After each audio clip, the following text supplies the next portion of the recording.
আমার সবচেয়ে খারাপ লাগে যে মামলার কেন অগ্রগতি হচ্ছে না। সরকারের বা প্রশাসনের যদি সদ ইচ্ছা থাকে তাহলে তো মামলার অগ্রগতি হওয়ার কথা, কিন্তু আমরা মামলাটারও তো সঠিক বিচার পাচ্ছি না, পাবো বলে আমার মনে হয় না।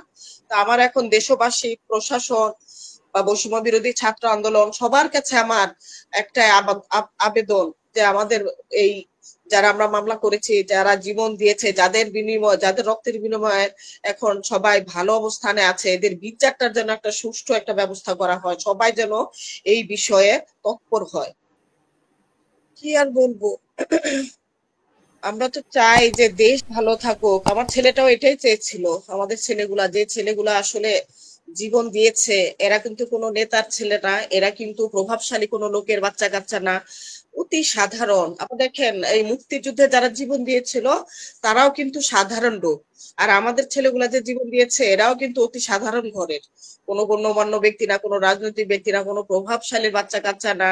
অথবা যারা এই আন্দোলনের, এই যে বৈষম্য বিরোধী ছাত্র আন্দোলনের যারা ডাক দিয়েছিল, তাদের মধ্যে থেকেও কিন্তু কেউ আহত বা নিহত হয় নাই। আজকে আমাদের ছেলেরা তো আমাদের ছেড়ে চলে গেছে, কিন্তু এই যে হাসপাতাল ভর্তি যে আহত ছেলেগুলো, ওদের অবস্থা দেখেন একবার ভেবে। ওদের কিন্তু ঠিক মতো চিকিৎসাও হচ্ছে না, ওদের কিন্তু পুনর্বাসনের কোনো কিছুই আমরা দেখছি না। যদিও বলা হচ্ছে, যদিও হয়তো বা হবে, এটা তো একটা লেন্দি টাইম। কিন্তু এই যে হুম। আমাদের পাশে এসে দাঁড়ানো, বিশেষ করে যে আমরা যে মামলা করেছি, আমার ছেলেরও আমরা মামলা করেছি, আমার হাজবেন্ড আন্তর্জাতিক ট্রাইব্যুনালে মামলা করেছে। তো আমার ছেলের মামলার আসামিরাও কিন্তু ধরা পড়েছে। ওই মিরপুরের যারা কামাল মজুমদার, তারপরে এখানে যতগুলো মানে প্রভাবশালী এই মন্ত্রী বা এমপিরা ধরা পড়েছেন কিন্তু আমার হুম। ছেলের মামলার আসামি।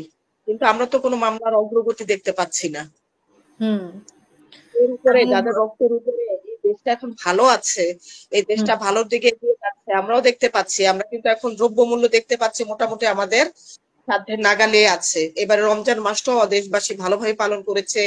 ঈদটা এত জাঁকজমকপূর্ণ ভাবে উদযাপন করলো, পহেলা বৈশাখ এত জাঁকজমকপূর্ণ ভাবে পালন করলো। এই যে বৈশাখ মাস গেল, হ্যাঁ পহেলা বৈশাখ গেল, কেউ কিন্তু আমাদের একটু খোঁজ নিল না, হ্যাঁ আমরা কেমন আছি বা কি কিছু আমাদের দরকার আছে কিনা। হয়তো আমরা কেউ কেউ ভালো আছি, আর শুনলেনই তো অনেকে কত অসহায় অবস্থায় আছে।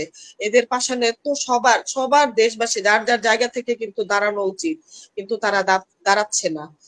আমার আমার সবচেয়ে খারাপ লাগে যে মামলার কেন অগ্রগতি হচ্ছে না। সরকারের বা প্রশাসনের যদি সদ ইচ্ছা থাকে তাহলে তো মামলার অগ্রগতি হওয়ার কথা, কিন্তু আমরা মামলাটারও তো সঠিক বিচার পাচ্ছি না, পাবো বলে আমার মনে হয় না।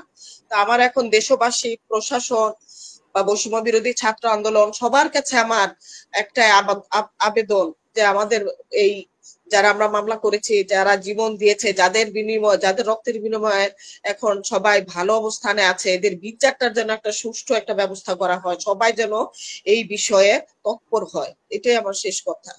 বিচারটা পেলে আমরা আসলে শান্তি মতো মরতে পারবো। আমরা কিন্তু সুস্থ নাই, কে কবে কখন চলে যায়। এই যে সারার মা অসুস্থ, উনি কিন্তু আইসিইউ তে আছেন, আমিও কিন্তু ভালো নেই, আমি কিন্তু মানসিক শারীরিক ভাবে অনেক বিধ্বস্ত।